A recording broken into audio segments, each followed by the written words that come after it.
how to make the website work would not be a great usage of our time today. But for example, something deep like, why is stevia recommended but not sucralose? They both don't have calories in them. So what, aren't they equally sane? Because neither one of them has calories, right? So how do we even judge that on the sane spectrum? Stuff like that, man. We can get deep and have a lot of fun.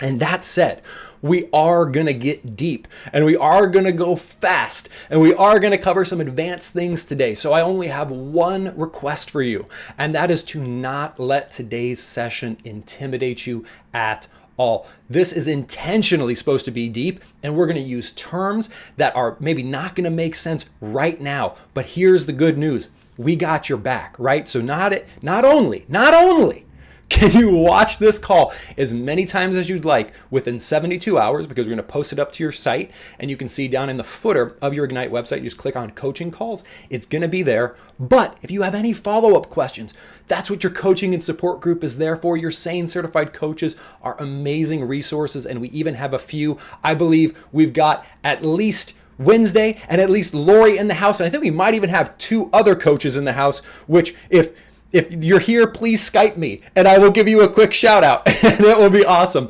But even in addition to all of that, if you haven't already, holy moly, we're jumping into the deep end. So as in contrast to that, you have this wonderful step-by-step program that is the backbone of your SANE Ignite program. This is what we have spent the past 15 years putting together, working with top doctors and scientists and researchers from the Harvard Medical School, Johns Hopkins, UCLA, Cleveland Clinic, Mayo Clinic, and more, over 1,300 medical studies, so that you can finally get a complete and comprehensive and approachable framework by which you can eat and exercise and think sanely, lowercase and uppercase, for the rest of your life. And this is so critical. You just go into your program, you click on step by step. And this is actually in the very first lesson, in the very first course. It's just a printable checklist.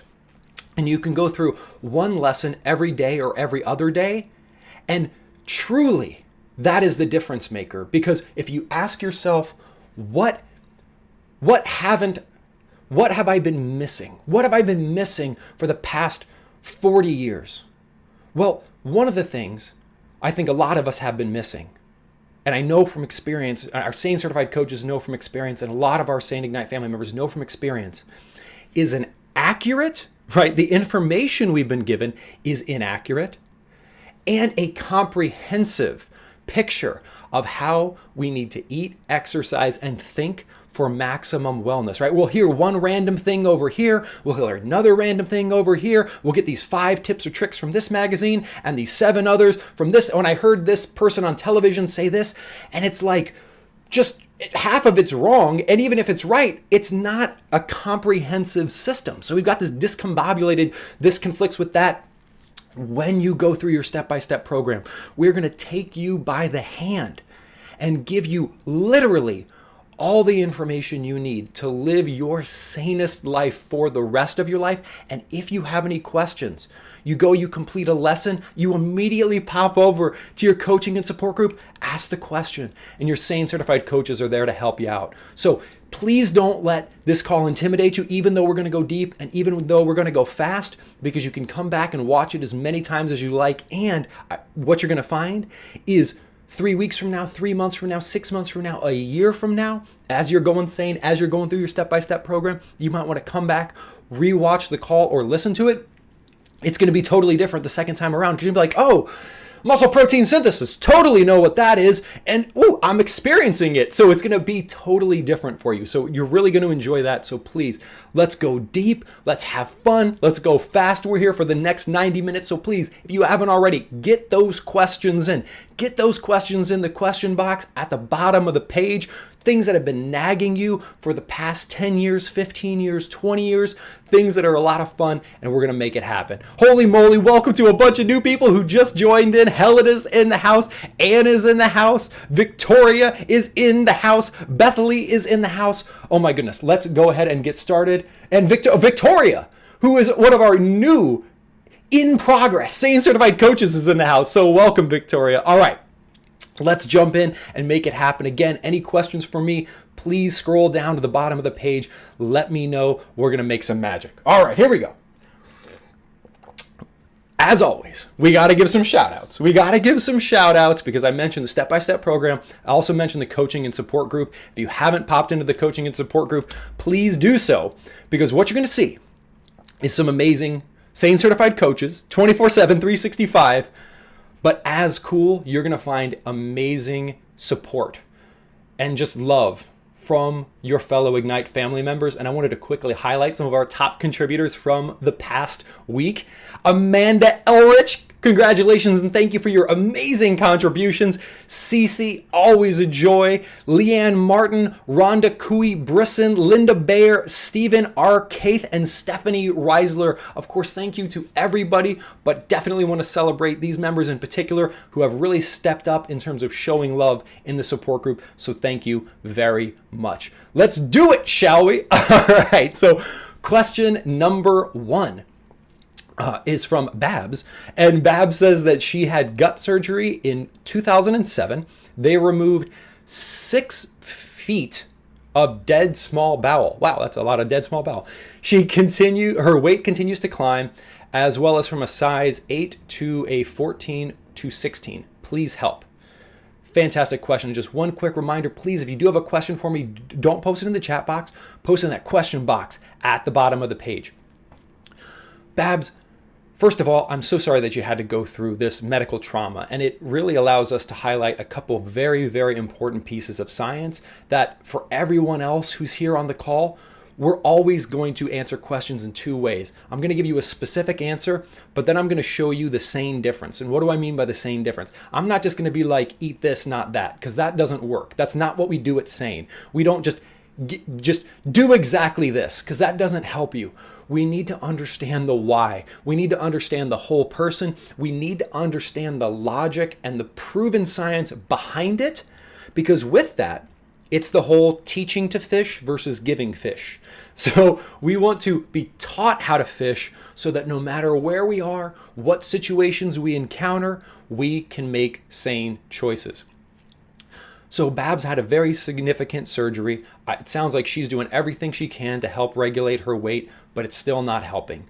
The first thing we want to, Babs, if you're here tonight, please, if you could provide a little bit more information on what specifically you're doing in terms of your eating and your exercise and your stress relief and your sleep and your self-love to help with your body weight regulation, that would be extremely helpful. But with the information I've been given, it's really important for us to understand that we've been given a tiny, tiny sliver of the weight regulation equation.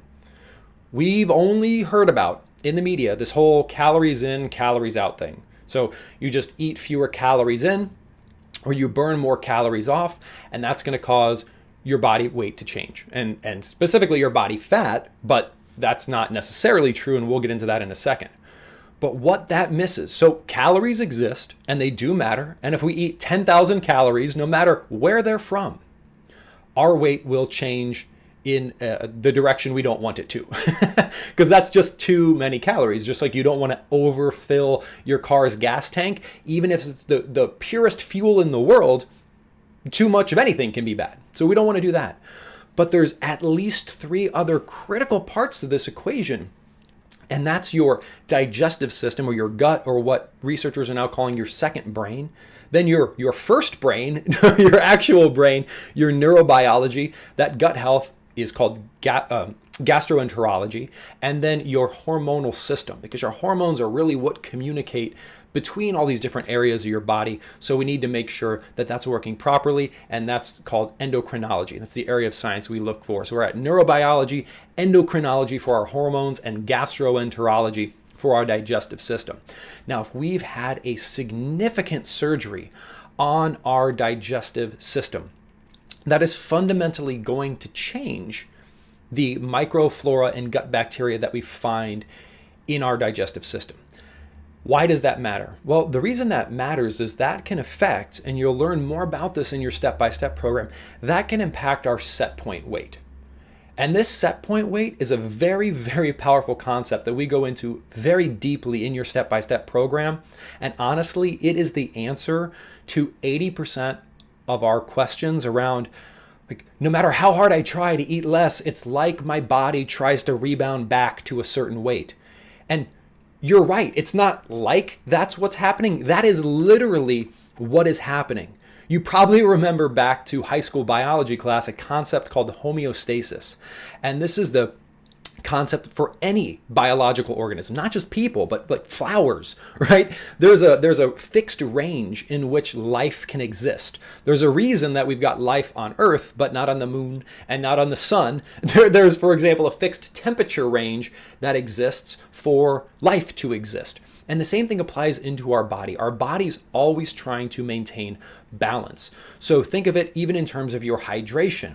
It's a very hot day and you're outside and you're sweating a lot. What happens? Your body automatically makes you thirsty. So your body automatically, you don't have to think about it. You don't have to say, oh my goodness, look how much I'm sweating. I better get thirsty, right? That automatically happens because your body is trying to homeostatically keep you in balance around the hydration level of your body. You don't want to become too hydrated and you don't want to become dehydrated. And you don't have to think about that. It happens automatically. Or say you step into a cold room. You don't have to consciously think, hey, I better get goosebumps and I better start shivering to try to raise my body temperature. You don't have to think about that. Your brain does that for you. There's a part of your brain called your amygdala that we actually share with other species on the planet, and that takes care of all of these subconscious processes, right?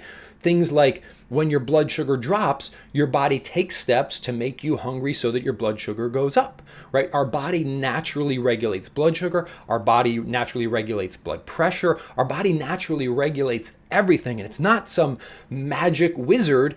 That's how everything works, right? A cow doesn't have to think about its body temperature. A cow doesn't have to think about how many calories it should consume. It just eats. And then it stops, right? You'll notice that no animal found in its natural habitat struggles with overweight or diabetes. And it's not because they rigorously count calories. It's because they're in their natural environment, eating their natural high quality sources of calories. And because of that, their body balances not just their blood pressure, not just their temperature, not just their blood sugar, but also their energy balance. And they maintain a healthy weight naturally.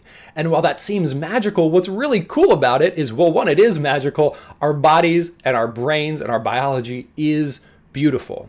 And that's one thing we do need to remember, because a lot of these things we hear about, shame and eating less and just really, really worrying about calorie counting and portion sizes, at the end of the day, what's the underlying message? The underlying message is, look, unless you consciously intervene, your body doesn't know what the hell it's doing. And excuse my language, but that's the concept that's communicated. It's like, look, unless you spend your valuable time and energy, unless you take the part of your brain, your neocortex, the newest part of the brain, the part of the brain that only humans have, unless you take this part of the brain and instead of spending it on your mission, on loving your family or rocking your profession or enjoying your hobbies or doing what people do, doing the things that you want to be remembered for, leaving a legacy. Instead of using your neocortex for that, you should spend your neocortex's fixed amount of resources counting calories. Because you know what? That's what that message, that shame, starvation nonsense is telling us. Fundamentally, we are broken, and that unless we consciously intervene, this broken thing that we're just walking around in is going to take us off the deep end. And that is 100% false, and it's poisonous, and it's toxic. So the one big thing I need you to write down, hopefully you have a pen and a piece of paper, is that you're not broken by default. Nobody here, nobody on the planet is broken by default. Now, if you're born with some horrible disease, then I guess you could, but aside from that, why am I stressing this so much? Well, because once we understand that our body tries to balance us out automatically, well, now we can say, okay, well, so if our body's trying to balance us out automatically, why am I struggling with my weight? It's almost like my body's trying to balance me out at an unhealthy weight, and why would my body do that? It's almost like if my body detected a cold a viral infection, certainly my body should take steps to address that viral infection automatically because my body clearly wants me to live. So if I'm like Babs and my weight continues to climb, if my body is not broken, and if we have this set point, which we clearly do, and if we need any other evidence, we can just look at every single human being that lived prior to the current obesity epidemic, when human beings didn't count calories. We didn't even know what a calorie was, nor did we ever go to a gym. People ate when they were hungry, stopped when they're full. The concept of dieting did not exist, or did not exist in 1/100th of how it exists today. And the rates of obesity and diabetes were teeny tiny. The rates of diabetes, type 2 diabetes, were 100,000% lower 100 years ago. So our bodies are capable of this, as evidenced by every human being who lived prior to the current 3 generations. But then you say, okay, Jonathan, I got it. My body is not broken by default. It's going to try to keep me healthy. Well, why isn't it doing that? So in Babs's case, what's going on here? The reason we're struggling with our weight, or even our blood pressure, or our blood sugar, any of the blood pressure, hypertension, blood sugar, diabetes, is because this system, this homeostatic system, has been disturbed. And it doesn't get disturbed because we're eating too many calories. For example, just like if your kitchen sink does not get disturbed by too much water. Right? If you just turn your faucet on and you leave it on, your kitchen sink is not going to overflow ever, because more water in means more water out. The only time your kitchen sink will not automatically balance more water in with more water out is if it's clogged, or if the system itself has broken down in some way. And then if the sink is clogged, it doesn't actually matter if you turn the water down, eventually it's still going to overflow. So you could even just drip, drip, drip. That continuous drip is still going to cause an overflow. And that's what we might be experiencing, and that might be what Babs is experiencing. Where because the system, which is designed to keep us at a healthy weight, and notice I'm not saying have 6-pack abs, I'm saying at a healthy weight, has broken down. And what we need to do is we need to fix that system. And we never fix that system by starving ourselves. In fact, the science is clear. That is, starving yourself is like pouring super glue down the kitchen drain.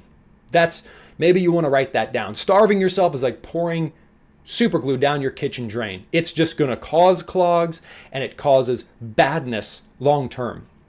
We need to fix the system, and the tools that we have to fix the system are the quality of calories we eat, and the quality of physical movement we engage in, and then the quality of rest and recovery, and also social support that we provide ourselves. So in Babs's case, if she had this severe surgery take place on her digestive system, what that may have done is altered her set point.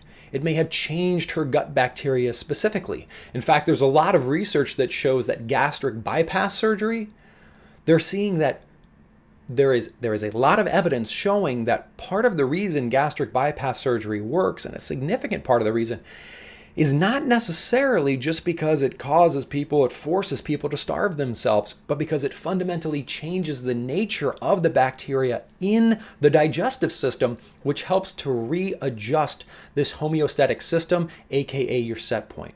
So what we need to do in Babs's case, or in anyone else's case, is we need to say, what can we do to change the system? What can we do to heal our digestive system? What can we do to rebalance our hormones?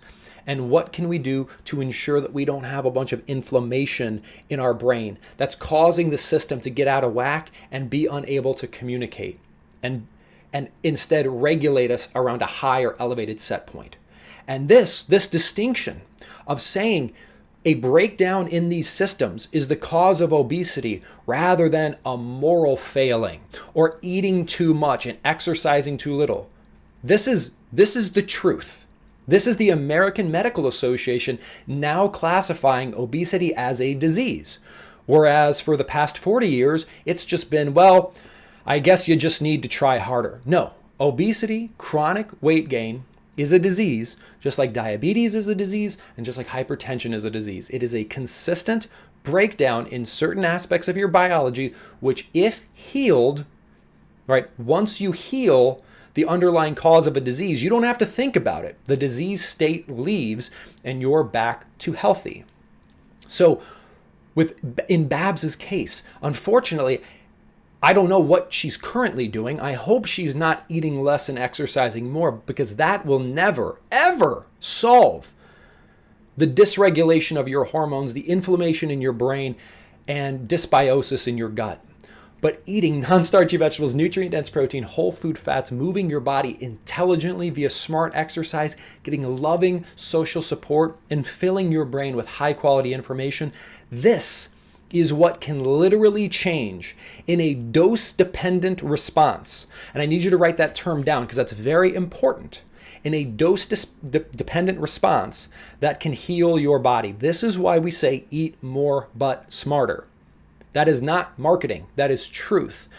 Your biology will heal in direct proportion to the dose of sane nutrition you give your body.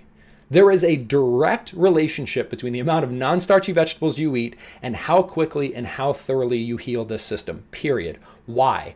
Because you're providing your body with an abundance of the raw materials it needs to heal itself. Itself. The more therapeutic nutrition we can provide ourselves, the faster we'll heal.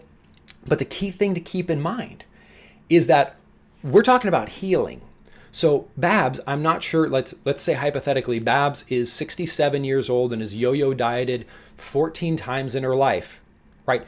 Healthy for her, a healthy weight for her, a 67-year-old who's had significant surgery and has yo-yo dieted 14 times in her life, I think we all know is going to be different than, let's say, a 17-year-old who has had no significant surgeries.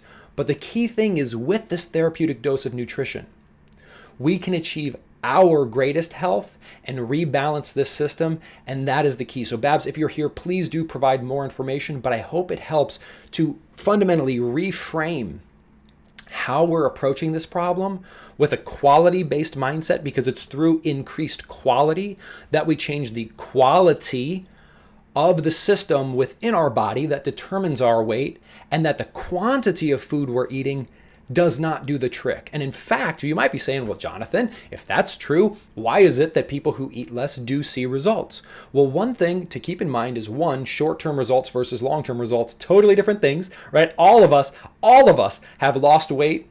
We've all lost weight, right? So it's like, weight loss is hard. We've all, weight loss, short-term weight loss is not hard. We've all done it. What's hard is doing that and life not being miserable because you're tired and you're hungry and you're cold and you feel ashamed and you feel judged, and your whole life revolves around eating and exercise and your weight. And that is no way to live. You deserve so much better than that. So it's not about short-term weight loss. It's about long-term healing.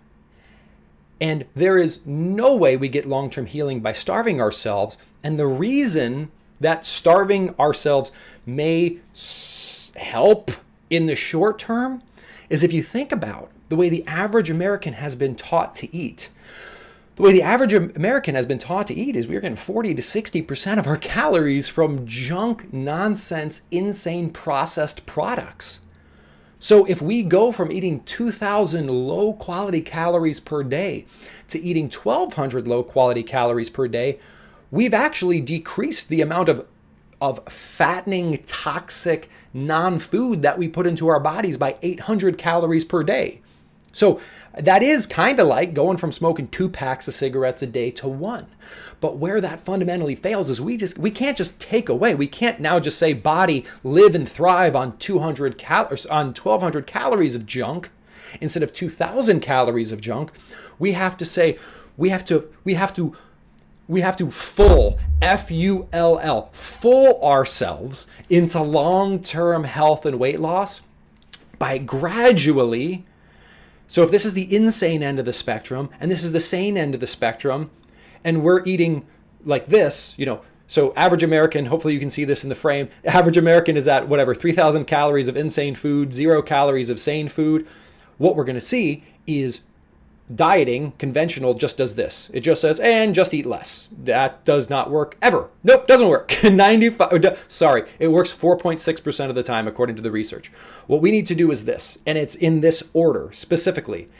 We're going to go boop, boop, boop, boop, boop, boop, boop, boop, boop, boop, boop, boop. We're raising the amount of sane food we're eating. By doing that, because sane food is so satisfying and is so nutrient dense. So if we increase the amount of sane food we're eating by, let's say, like 3, just arbitrary units, this is going to drop by like 5.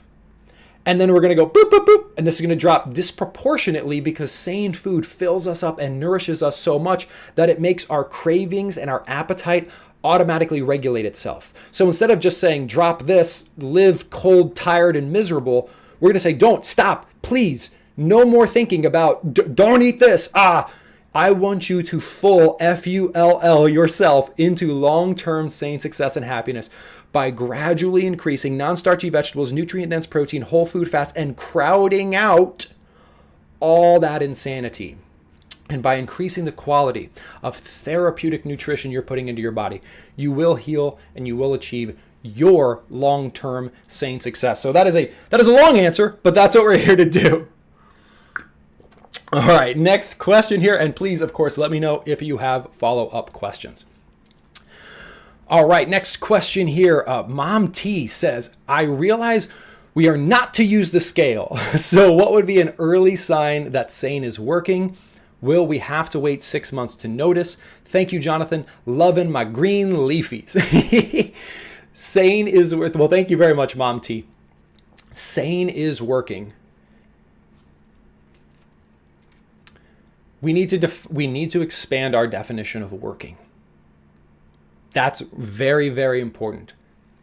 So if you right now are eating and loving non-starchy vegetables, nutrient-dense protein, and whole food fats, and you feel good, you're not cold, you're not hungry, you're not feeling deprived, you're not feeling like I need to spend every waking moment either thinking about food or feeling like I'm deprived of food, I swear to you that that is a bigger success and a bigger indicator of working than stepping on the scale and seeing a 5-pound weight loss. Why? Because you can step on the scale. Here's how to step on the scale and experience a 5-pound weight loss tomorrow. Stop drinking water and take diuretics.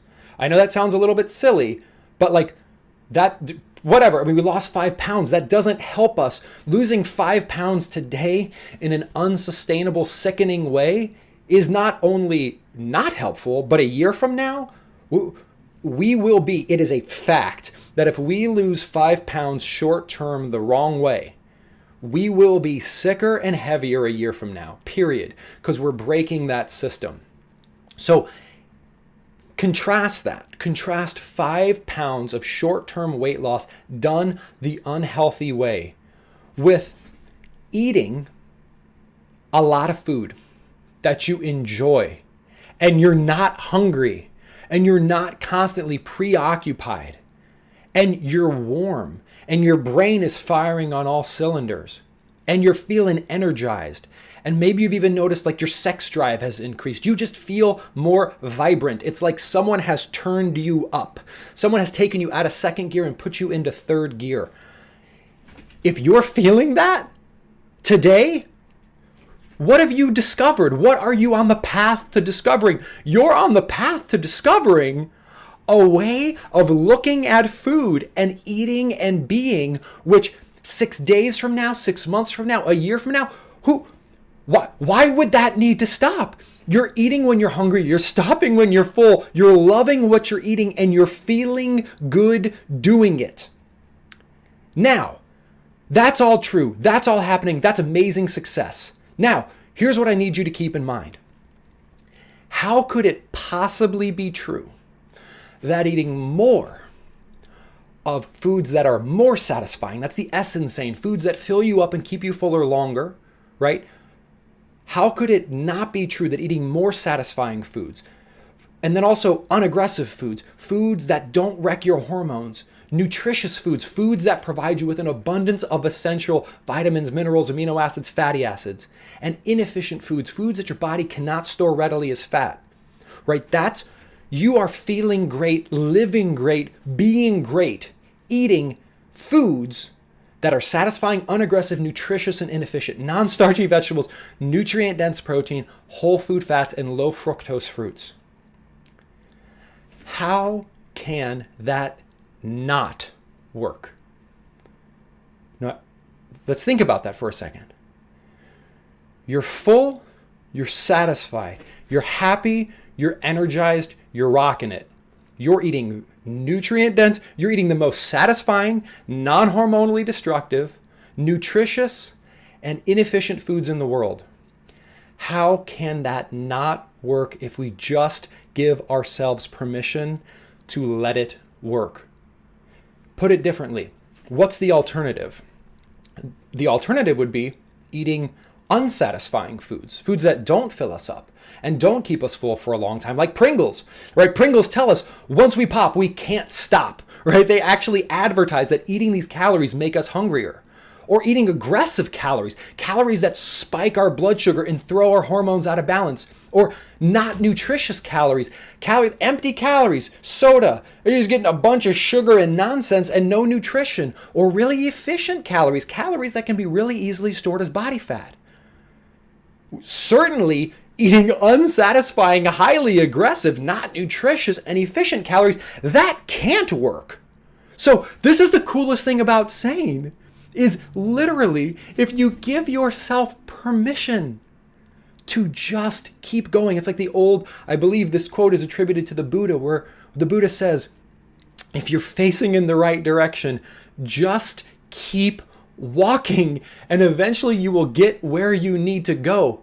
Mom T, you don't need to wait for 6 months to celebrate what you're experiencing, because what you're experiencing is a way of living which both science and just common sense tells us that if you are loving the way your life is going, then you're full and satisfied and enjoying what you're eating, and the food you're eating, by definition, is the most health promoting therapeutic food on the planet. You just keep walking. You are experiencing those profound results. Think about it. Seriously. I don't know how old you are, Mom T, but if you're like many members of our community, you've spent 4 decades basically being told that if you want to be healthy, you have to be miserable. You have to starve yourself and shame yourself. It is a fact. Non-starchy vegetables, nutrient-dense protein, whole food fats, and low fructose fruits are better for you than soda and crap lean cuisine processed nonsense. We know that. We all know that. And if you can do that while loving your life, you are succeeding. You don't need to wait 1 more second, let alone 6 months, to feel like you're successful. You already are successful. And I hope that's helpful, because truly the mental aspect of SANE, the SANE lowercase in addition to SANE uppercase is so important. So please keep rocking it. I'm so happy that you're loving your green leafies, because that is a big part of it. Keep going, Mom T. Excellent question.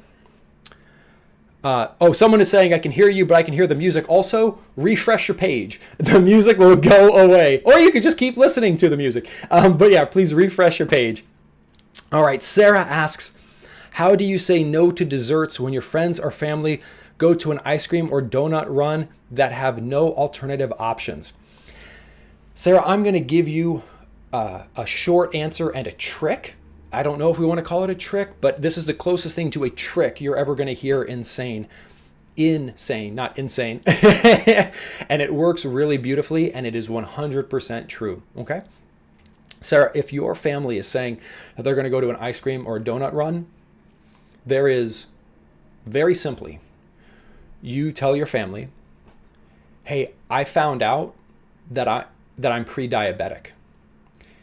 I'd so love to have that ice cream and donut, but I've really got to get a handle on this pre-diabetes. And you might say to yourself, but Jonathan, well, first of all, if you're diabetic, that's a separate conversation. But you're like, well, Jonathan, I don't want to lie, and I don't want you to lie. But here's the fact. Logically, I don't have my pen and paper, but I think we can get this. There are people that have diabetes, and there are people that don't yet have diabetes. What's another way to define this circle? If this is post-diabetes, aka diabetes happened here and now I have diabetes, then what are these people? What is the name of someone before having diabetes? Pre-diabetes. So first of all, about 1 in 3 of us, or about 4 of us, depending on who you ask, are are really, really, really about to be diabetic. So if you go to your doctor, they'll be like, you are officially pre-diabetic, and they might recommend medication. But even outside of that formal definition, based on not only just logic, but based on what we've been told to eat in our modern food supply, we are all pre-diabetic. So the easiest way to answer this question and to avoid this situation 100% truthfully is to communicate the fact that you are pre-diabetic. So you're not judging anybody. You're not being a party pooper. You don't think you're better than anybody. It's just like, hey, Sarah, we're going to go on a donut run and get some ice cream. It's like, hey man, that sounds really good. I just found out that I'm pre-diabetic. So like, I'll come with you. I'll carry the ice cream. I'll carry the donuts. Unfortunately, I'm not going to be able to enjoy any. And you will be 100% factually accurate. And what's also cool is you're not going to make anyone else around you feel bad or weird, right? Because sometimes if we're just like, well, I'm gluten-free, people are sometimes like, whoa, this person thinks they're, woo, or, I'm just trying to get rid of sugar. They're like, oh, well, holier than thou. Excuse me. You're so much better than all of us because you don't eat sugar. It would be an odd individual who would say, you're trying to treat your medical condition. You think you're better than me? Right? That's just human nature. So let's all recognize the fact that without intervention, without conscious intervention to ensure that we're eating high quality foods, we are all on a path to diabetes based on the nonsense we've been taught. The rates of diabetes and pre-diabetes have increased 100,000% in the past 100 years. 1 in every 4,000 people used to be diabetic about 100 years ago. Today, about 1 in every 4 of us are diabetic or pre-diabetic, and that's diagnosed. So that probably drops to 1 in 3 when we talk about undiagnosed. And as you likely know, diabetes has caused heartbreaking pain to my family, and I don't want it to cause heartbreaking pain to anyone else's family.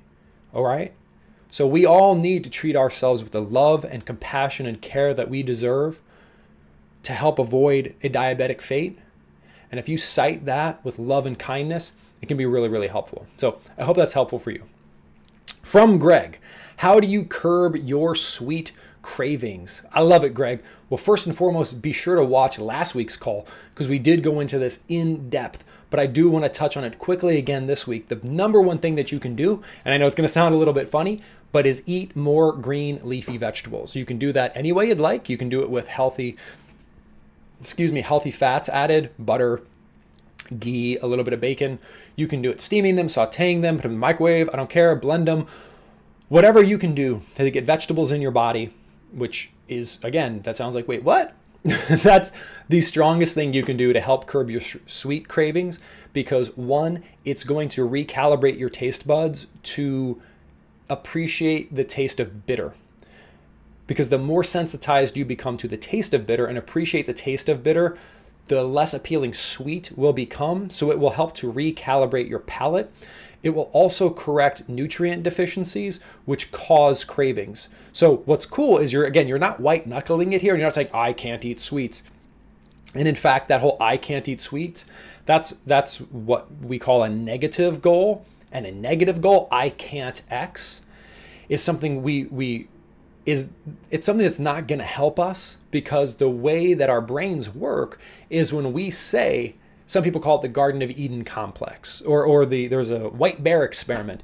Is you say, don't eat an apple from that tree. And everyone's like, Well, now all I can think about is eating an apple from that daggone tree, right? Or say, don't eat sweets. What literally happens by way, and like, let's think back to our ancestors. If our great grandparents saw a tiger come out of a bush, right? There would be a little like, don't get eaten by tigers is a negative goal. So what happens is our brains developed to say, if we had the goal of don't get eaten by a tiger, there's a little process that's constantly running in the background. It's like a little motion sensor that's saying, be on the lookout for tigers, don't get eaten by a tiger, don't get eaten by a tiger. So when we say don't X, whether that's a tiger or whether that's cookies, is going to constantly be on our mind. Literally, constantly in our brain. Because it'll process this, but nope, on the lookout for cookies, I gotta tell you, if you don't want to eat cookies, having a brain, which is like cookies, where are cookies? Give me some cookies, does not make it easier. So instead of saying don't X, that's a negative goal, and that's the whole calorie counting, shame-based nonsense that we're moving away from here in the SANE family, we're gonna say eat more Y. Eat more non-starchy vegetables because one, yes, we do want that to be constantly on your brain. Two, your brain can actually evaluate success. This is kind of a meta point, but think about it for a second. If you have a goal that says don't eat cookies, you can never actually accomplish that goal because 1 second from now, you could be eating cookies. We all know how good it feels to accomplish goals, right? We write out to-do lists, we check things off, we feel good, we get a little burst in our brain. But when we have negative goals, don't eat cookies, how can our brain ever feel good?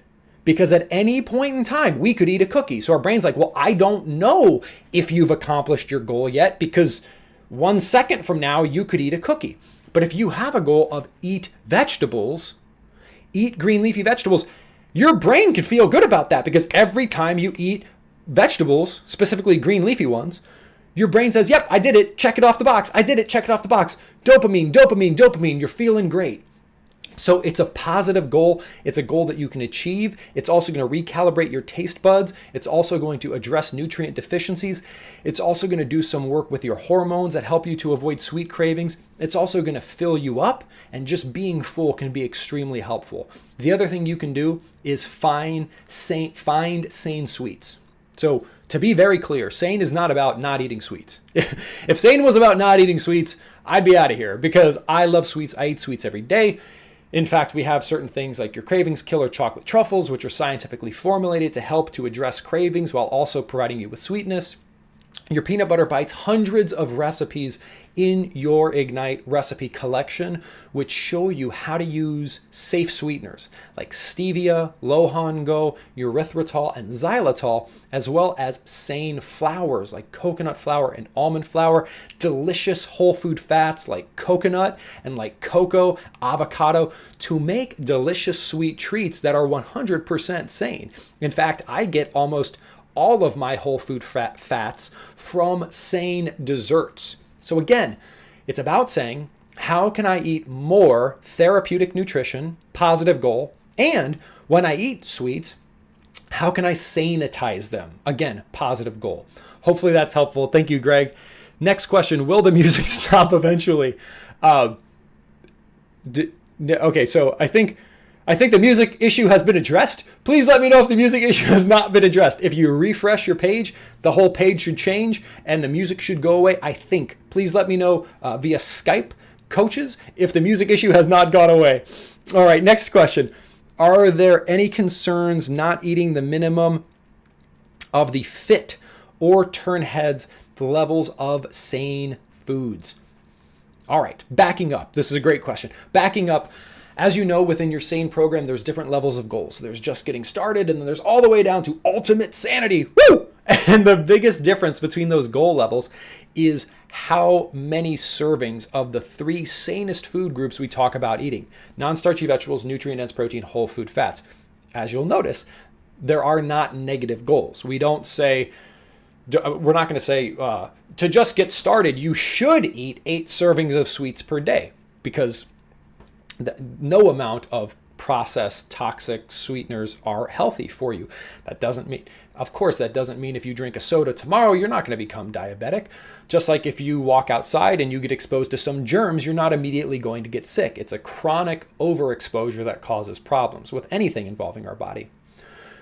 But as you move up in terms of SANE, how dialed in you are to your sanity, what you're doing when you go from getting started to ultimate sanity, let's go down here a little bit, is when you're getting started, you have lesser goals or lower servings goals for your non-starchy vegetables, nutrient-dense protein, and whole food fats. And that's because there's an assumption that you're going to be eating some SANE food and some insane food. But for an easy comparison, let's say you go to ultimate sanity. When you go to ultimate sanity and your goal is 16 servings of non-starchy vegetables and 4 to 6 servings of nutrient-dense protein and 4 to 6 servings of whole food fats, you can't. There's just no room for insanity. There's no physical way that eating that much SANE food, you would have any room for insanity. Now, so that's the fundamental premise. The fundamental premise is eat more smarter, full, F-U-L-L, yourself into long-term SANE success. You're crowding out the bad with the good, and that is honestly a really good philosophy for life in general. It's not about attacking the negative, it's about pursuing so much of the positive that the negative just doesn't have space to thrive in your life. And this goes all the way back to rational like cognitive behavioral therapy and rational emotive behavioral therapy. I mean, this is core proven psychology. So it's extremely empowering. But then you might say, okay, cool, I want to achieve ultimate sanity. But after eating 16 servings of vegetables, or not even that, I eat 10 servings of vegetables, I eat 3 servings of protein, and I eat 2 servings of whole food fats, and I'm already too full. So this insanity, sanity, you're up to here, where let's say the max is here, you're up to here with sanity, and insanity is gone. You're too full. You're just like, look, I'm can't do it, full, I'm at capacity, good. Then the question becomes, am I going to get worse results if I don't overstuff myself? And the answer is no, with one teeny tiny asterisk. So you never want to eat till you feel over full. Ever, ever, ever. There is one key distinction, and that is there are, let's say, requirements around the number of non-starchy vegetables and nutrient-dense protein you eat. So whole food fats is flexible because depending on how much fat you have on your body already, but if we think about an individual who has 100 pounds of excess fat on their body and let's say 3,500 calories are in a pound of fat, this individual has 350,000 calories already in their body, period. So if you contrast the biology of that person with someone who has no excess fat, not no fat, because that person would be dead, we need fat, someone who has no excess fat, so is at an ideal body composition, with someone who has 100 pounds of excess fat on their body, the person with 100 pounds of excess fat on their body, it is, if you were to take 350,000 calories of olive oil and pour them into this person, we'd be like, that person doesn't need to eat any more fat. They already have fat in their body. When we are working to reduce excess levels of body fat, the key thing we need to do is retrain our body to fuel itself with the calories we already have in our body. And that's a really interesting question to ask. If you want an example of how insane and nonsensical the whole eat less, exercise more philosophy is, nobody in that proven to fail camp has ever taken the time to step back and ask one very simple question. That individual who has 100 pounds of surplus fat on their body, that individual who has 350,000 calories of surplus energy already inside of them, why does their brain tell them they're hungry? Why does their brain say, you need to eat more energy? Because they've got over 250,000 units of energy already in their body. And the reason they haven't asked that question is because at the end of the day, they think it's a moral failing. And they think this person just needs to try harder. And that really upsets me. And that's why I'm so happy you're here, because you and I both know that shame and that moral nonsense, no, false. This is a medical situation that needs to be treated with the respect that a medical condition needs. So why am I saying this? The reason I'm saying this is because if you have 100 pounds of surplus fat on your body, the reason that whole food fats are important is because they are an important source of energy. You're not going to get enough energy to live and thrive from vegetables. Vegetables are basically pure nutrition. So pure vitamins, minerals, fiber, essential amino acids, so on and so forth, not energy. Protein is also very inefficient. Your body cannot use protein, aka amino acids, for energy. It has to go through a bunch of complicated biochemistry, which we can talk about if we have time. But protein is a structural building block. So your body is built out of protein, water, and fat. That is basically an oversimplification, but it's true, right? So you eat vegetables to give yourselves the raw materials to make all the biochemical reactions that need to happen in your body happen. Period. So it's like gas in your, well, not really, it's like oil in your car. It lubricates, makes everything go. And then protein is like steel and plastic for your car. It's the building, it's what, and your body needs more of it. If you're going to rebuild your body, or if you're exercising eccentrically, it needs that. And then fat or sugar is the fuel in the gas tank. And we're going to focus on eating more whole food fats because we want to train our body to say fat is my preferred fuel source.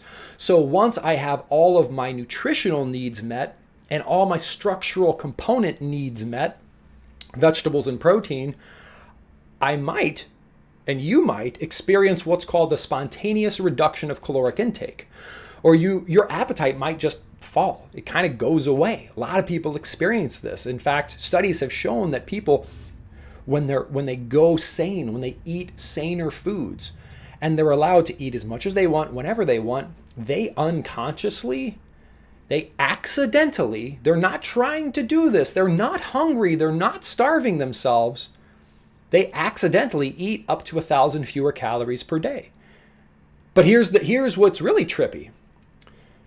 We define eating as it passes through our lips. But we can still eat the energy that's stored on our hips. So while a spontaneous reduction of caloric intake means that maybe up to 1,000 fewer calories per day are passing through our lips, the reason we don't feel tired, the reason we don't feel groggy, the reason we don't feel deprived is we do have essential nutrition coming in through our lips, vegetables and protein. And then because we've healed our body, that energy is coming off our hips. So we are eating it, but we're just eating food that's already in our body. This is a long way to answer that if you're trying to do ultimate sanity, there are two requirements. The two requirements are, I do need you to eat double-digit servings of vegetables per day, no matter what, because that is the therapeutic dose of nutrition that you need to succeed. So maybe you don't need to go up to 16, but I need you to at least hit double digits. Then, no matter what, I need you to make sure you get 3 servings of protein, minimum. And that's important because protein is a structural component, but also protein almost inevitably is going to provide you with essential fats. And fat is essential. You've heard about essential amino acids. You've also heard about essential fatty acids. We do need to eat some fat. And it's really important to know, especially if you're eating the sanest protein sources, such as seafood. Some of my favorite, for example, salmon. Salmon's got plenty of healthy fats in it, plenty. So if you're eating double-digit servings of non-starchy vegetables, at least 3 servings of nutrient-dense protein, and if you're totally full, that's fine. You don't need to stuff yourself, and you don't need to say, well, I better eat 3 handfuls of nuts so that I can get my total fat intake higher. Because 1, you are getting your essential fats already from your nutrient-dense protein. That's happening. You're not eating any servings of whole food fats, but you are eating nutrient-dense protein, which is giving you the fat you need to make sure that your body can function and it can absorb fat-soluble vitamins, so on and so forth. Now, and you are eating fat. You're just eating fat that's already in your body. That said, please never deprive yourself. Ever, ever, ever.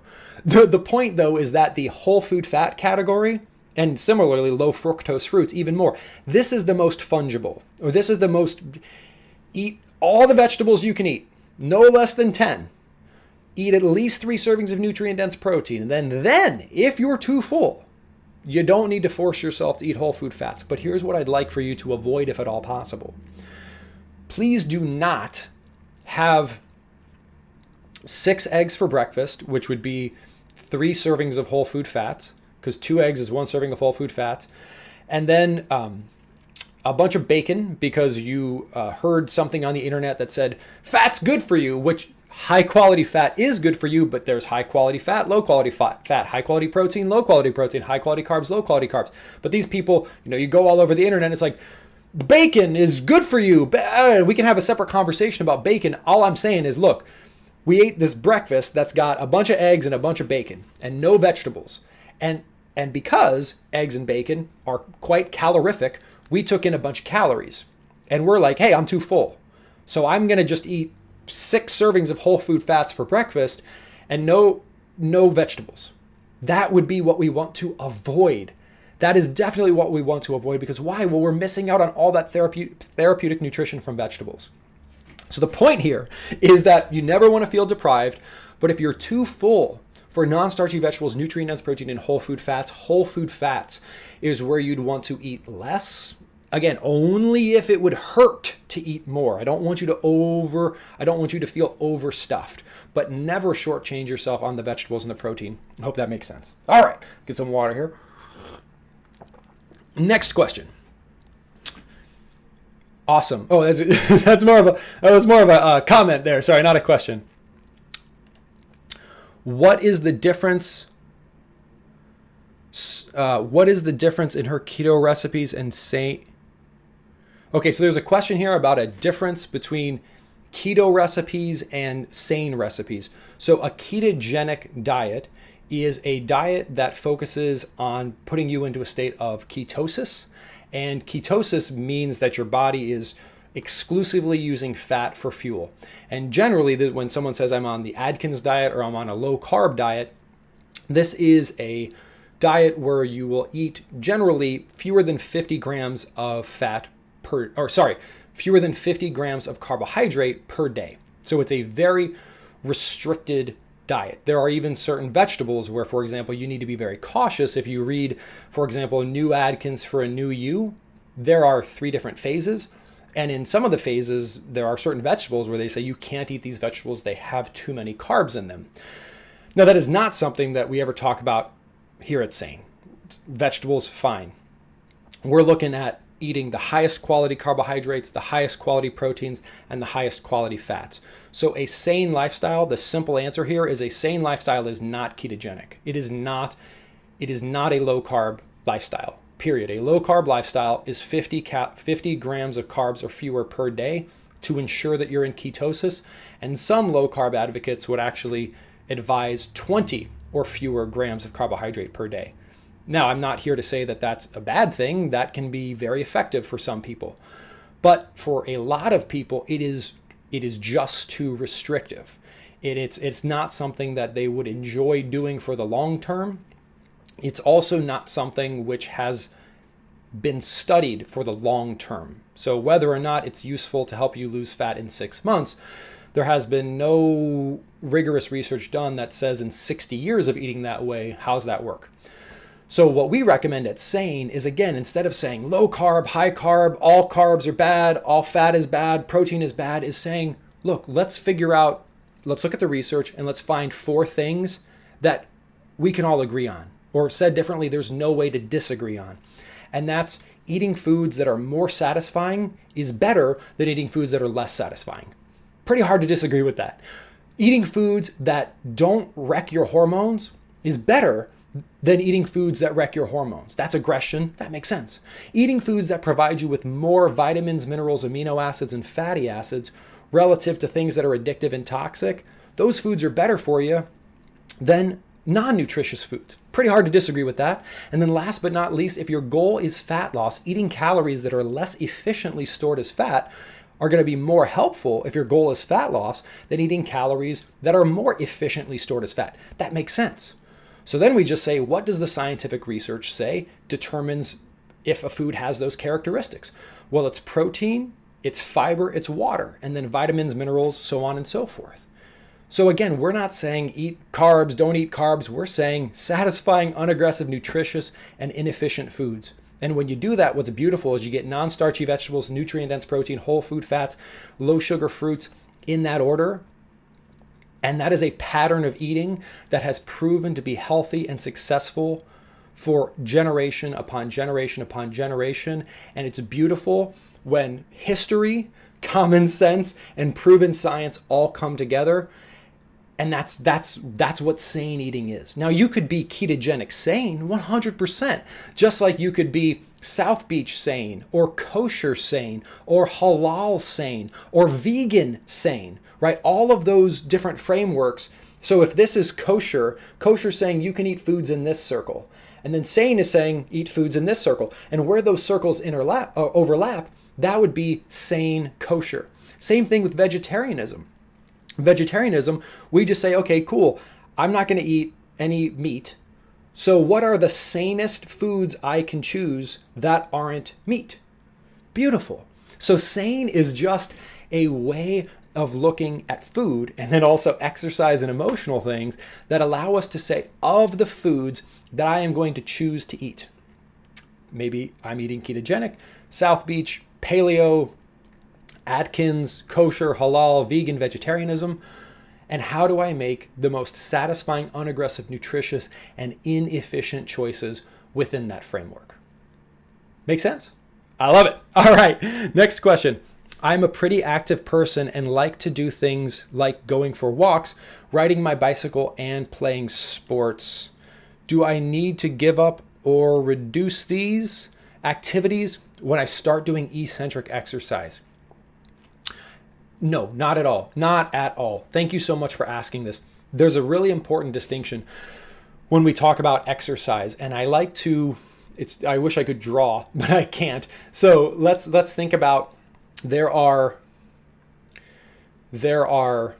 low intensity, low impact activities. All right, so maybe write down on a piece of paper, we've got low intensity and low impact. Low intensity means you can do it for a long period of time. Low impact means it's not boxing, right? It's not putting a huge amount of pounding stress on your body. So things like walking, riding your bicycle, playing tennis, doing things like that, playing with your kids, taking the stairs, those are low impact, low intensity activities. And some of them, I like the term activity rather than exercise, because if you went back to the 1850s and you saw someone walking or riding a bicycle, they wouldn't say, I'm exercising, because these are just things that people do. People walk. Walking is not exercising. Walking is being a human, right? So we call it exercise today, but I personally think that that's not the best term to use. That's just being active. That's just being alive. That's what people do. People have always moved. So that low intensity, low impact activity done in abundance is fantastic for your health, period. Anything you can do to increase the amount of low impact, low intensity activity that you do is healthy. Now, when we say exercise less but smarter, things like jogging or aerobics that were traditionally told, like, hey, sleep less, wake up at 4:30 and go run on pavement and breathe in car exhaust for an hour, that's high intensity, or excuse me, that is high impact, moderate intensity.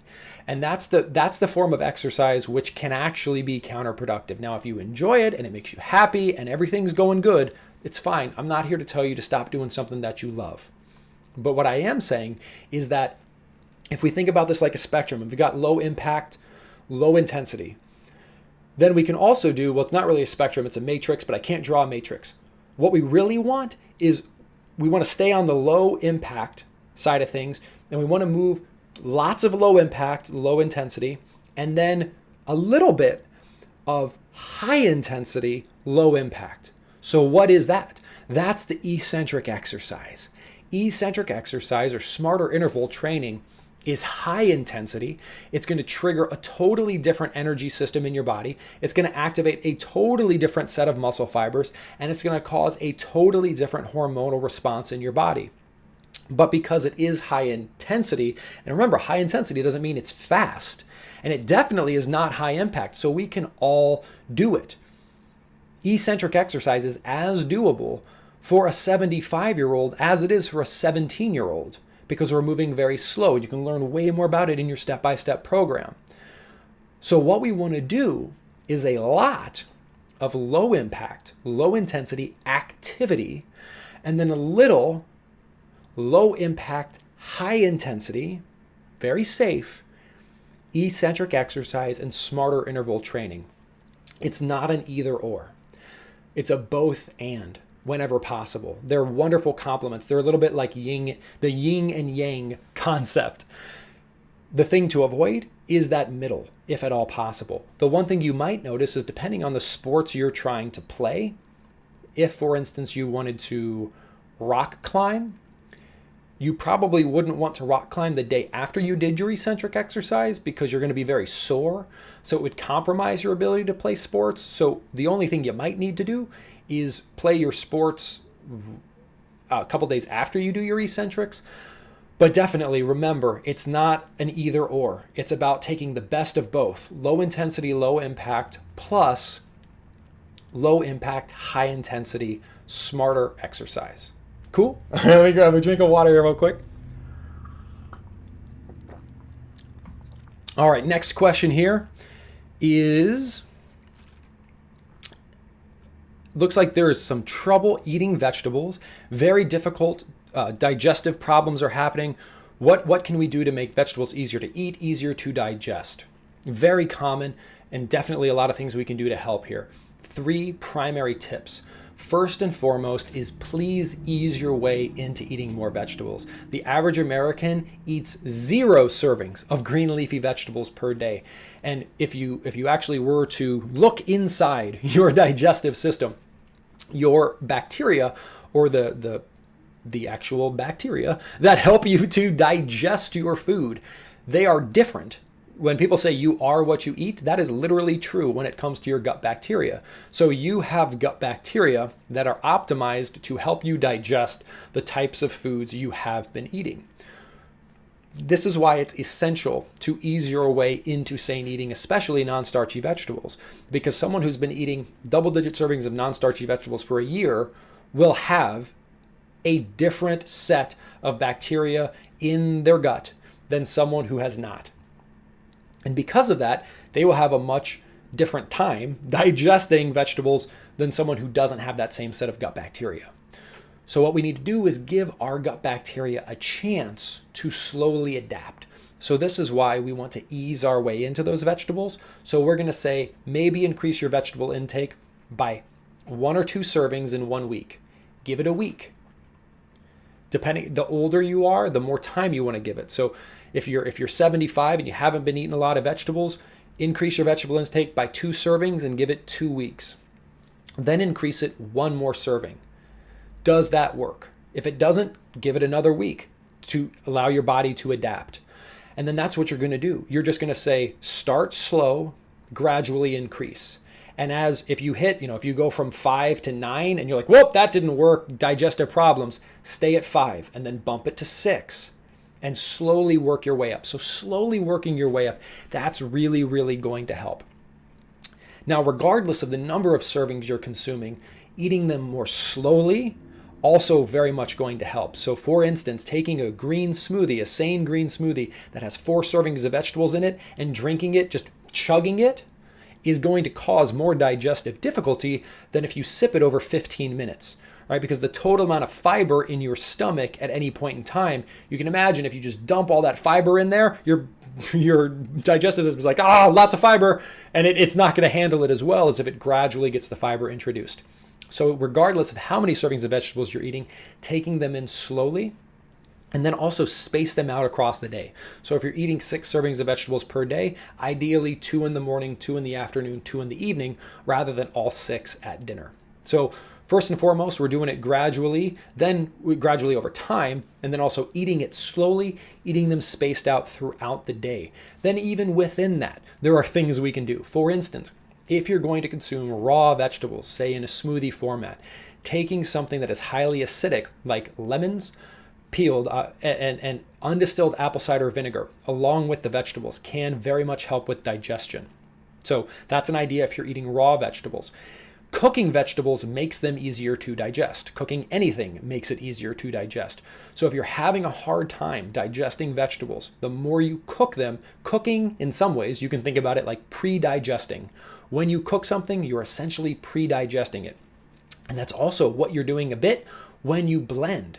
Think about what happens when you consume food. You take food, you break it into pieces, and then it gets heated up. So if truly, I mean, and you can, it's almost like baby food, or when someone is done with surgery, they're on a liquid diet. We need things that are easier to digest. So if you were to take, for instance, there is a big difference between taking a raw leaf of kale and sticking it down your throat. Not that you'd ever do that, but you can imagine, by way of illustration, taking a leaf of kale and putting it into your stomach is going to be digested way differently than if you were to take a piece of kale, cook it thoroughly, and then liquefy it in a blender. What you're putting into your stomach is 60% of the way already digested. So that's going to help with your digestion as well. And then if you add something like an apple cider vinegar or lemons, that can further help with digestion. So you're going to gradually ease your way into it. You're going to slowly consume the veggies evenly throughout the day. And then you can also adjust the way you prepare the veggies to essentially pre-digest them by heating them or cooking them and also blending them, or both. And that will really, really, really help. All right. Goodness, these are some excellent questions. All right, we got 15 minutes left, so we've got quite a few more questions here. So I'm going to try to move a little bit faster here. All right, next. Thanks, Jonathan. Okay, thanks, Jonathan. That helps. I'm not hungry or cold anymore. Oh, so this is just an individual. I think this might be Mom T responding to our earlier conversation about patience. And yes, I mean, this is this might be the most important thing we cover in the call today. And truly, I don't take my word for it. Think about this. Really think about this. Write it down.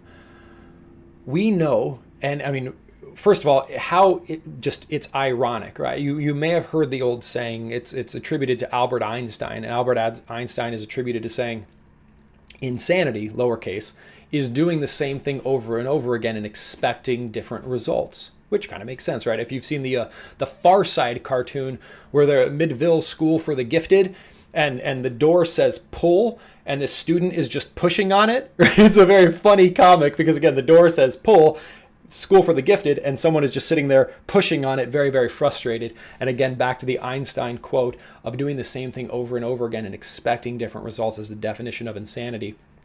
Definitely didn't plan it. I mean, remember, SANE is an acronym for satiety, aggression, nutrition, and efficiency. So it is just pure science, and it's just beautiful that it spells sane.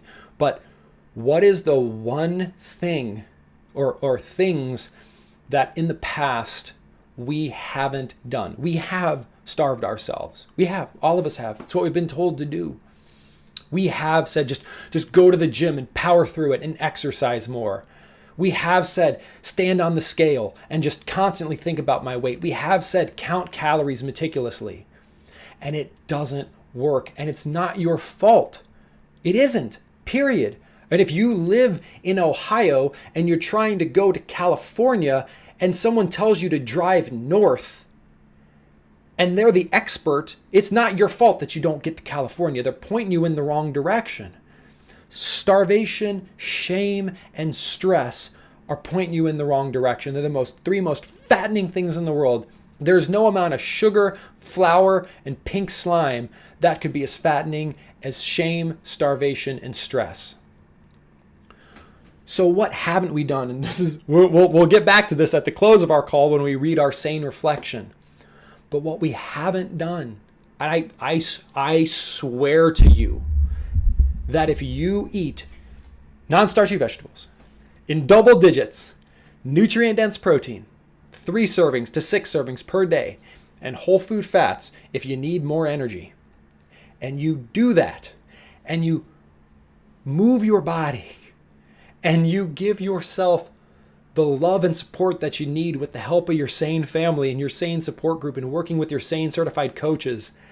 And you work on healing, right? So that means we're going to need to sleep more, right? If you've got the flu, the answer isn't to wake up at 3 o'clock in the morning and go jog in the rain.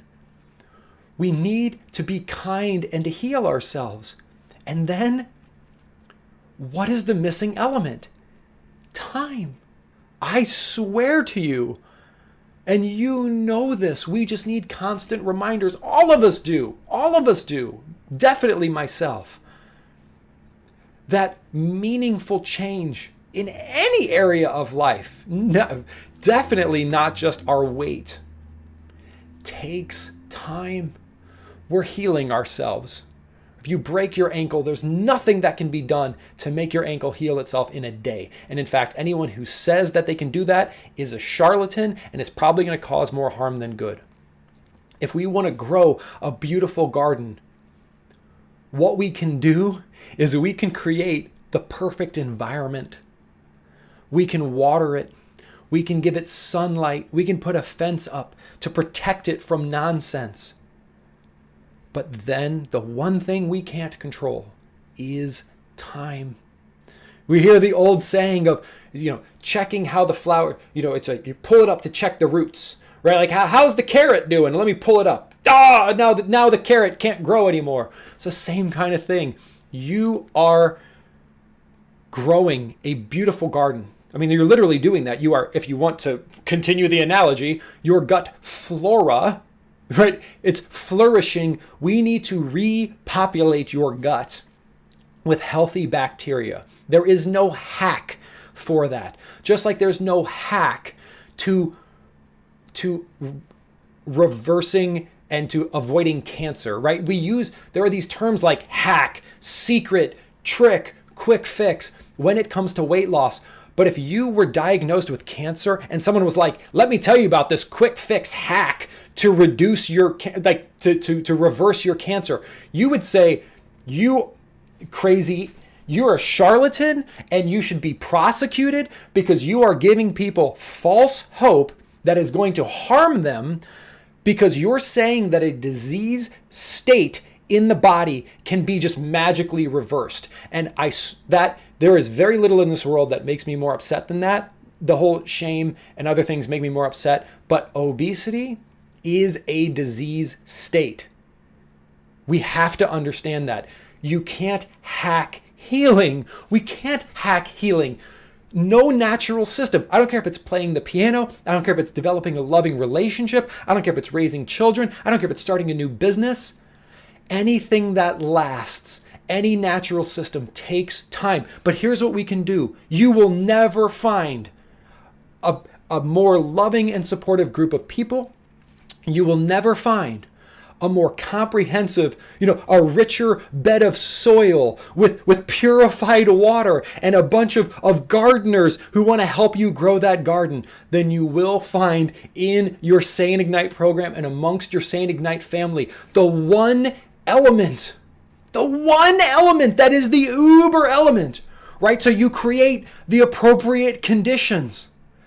There's one thing left. Time.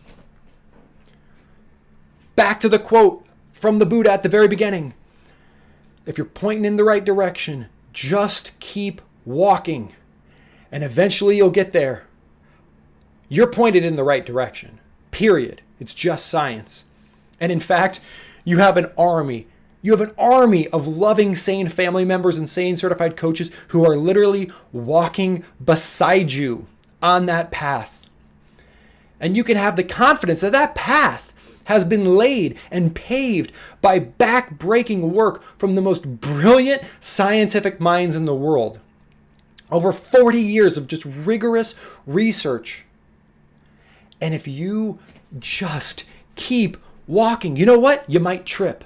You might stumble. You might veer off the path. There might be some days where you don't take any steps. And you know what? There might be some days where you take a few steps backwards.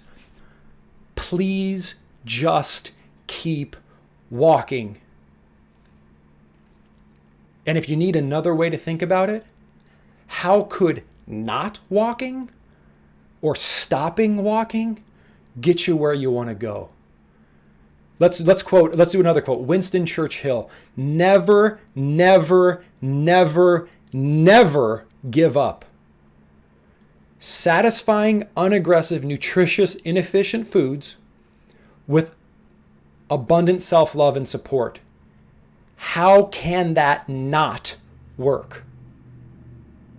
The only way it cannot work is if we don't give ourselves permission to do it gradually and continuously and consistently. So that time, that patience, that is why these calls, and even more so your support group, your coaching and support group, and every day working on your step-by-step program, that's why it's so important.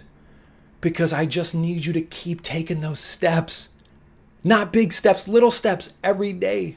And to allow us to walk with you, because there's two missing pieces. One is getting pointed in the right direction, right? You got to be pointed in. I don't care how many steps you take north. If you're trying to get to California from Ohio, you're never going to get there, right? So if you're facing in the right direction, just keep walking and eventually you'll get there. We will point you in the right direction, period. And we and your entire SANE Ignite family will walk with you. But please keep walking. We only actually have 5 minutes left, so I want to close. And I'm going to keep all the questions here, so I'll pick up where we left off. So please come to the next call. It's going to be awesome. Hopefully you've enjoyed this one. But I choose to end with a little homework assignment. And then, if you don't mind, I think we're going to start a new tradition because we've gotten some really great feedback. And together, I want us all to read our SANE reflection, because hopefully this is something that you've printed out and have put on your refrigerator, and it's something that you read out loud twice a day. If you haven't done that, please start doing it. And your coaches are, of course, happy to help you. Right now, I'm sorry if you see me looking around. It's because I am posting a link to it here in your chat if you haven't downloaded it yet. So before we get into that, your homework assignment for this week has to do with, now you're pointed in the right direction, just keep walking. I would like for you to pick, immediately when this call ends, spend 5 additional minutes, pen and a piece of paper or whatever you choose to write on or type in. What is one thing that is SANE? Doesn't have to be related to eating. It could be walking. It could be meditating. It could be posting in your coaching and support group. It could be completing a lesson in your step-by-step program. It could be blending and drinking a green smoothie.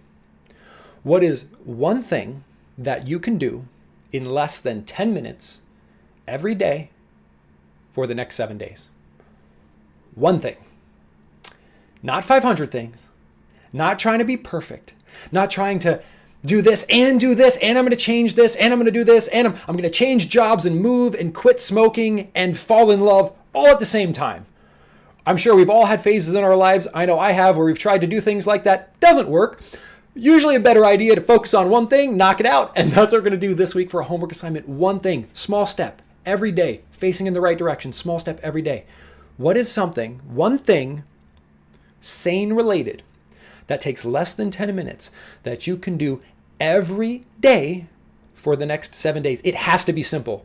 It has to be simple. It has to take less than 10 minutes. And I need for you to try to do it every day for 7 days, and then post in the support group, the coaching and support group, about your journey. Because as you start, right, in 1 week, you're like, oh, that's not enough. Small change over time equals great results. Always.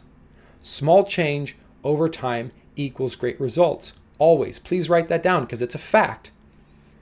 Even with exercise, if you can lift 1 more pound a week, you're like, 1 more pound. You can lift over the course of 10 years, you would be lifting 520 more pounds. Now, clearly your body has biological limits. Small change over time, big results. All right. Holy moly. Thank you so much for joining me and your entire SANE family. I believe SANE coach Raina is in the house, because I saw, yes, she is in the house, because she's busting my chops here with some comments that I'm seeing coming through here. So what's up, Raina? We've also got other Wednesday, Lori. I believe Victoria is also in the house. If we have other SANE certified coaches in the house, I apologize, I can't keep up on the chat. Thank you everybody for sharing 90 minutes. And let's close this week with the way we can hopefully close every week together, and the way hopefully you're starting or maybe even ending every day. And that's by reading our SANE reflection, which again is the deep, caring work of your entire SANE family, as well as some champion members of your SANE community. This was a collaborative effort to express all the love and science and hope that is contained within your new SANE journey. So hopefully, if you have this, please open it on your computer. Let's read it together, all right? If just tell me what to eat worked, I would be eating it already. If counting calories and points worked, I would be thin already. If trying to be perfect worked, I would be perfect already. If quick fixes, they worked, I'd be fixed already. So what works? Well, what haven't I tried yet? Courageous consistency, unconditional self-love, calm patience, sane eating. That is what works. To achieve a different result, I will take a different approach. Living SANE works. It will. It's proven biology. So I will give myself the courageous consistency, unconditional self-love, calm patience, and proven sanity I deserve. And with 6 months of patient, consistent, and self-loving sanity, I will permanently enjoy the energy, body, health, and happiness of my dreams. I will be sane. Thank you again so much for let's do more quotes. Robert Frost, I think, or Emerson, for taking this road less traveled. I promise it will make all the difference. It's been an amazing 90 minutes. Thank you so much. Please pop over into your coaching and support group. And I'm trying to find my little thing here. Here it is. Thank you again. Much blessings, much SANE love. I'll see you next week. Thank you. Bye-bye.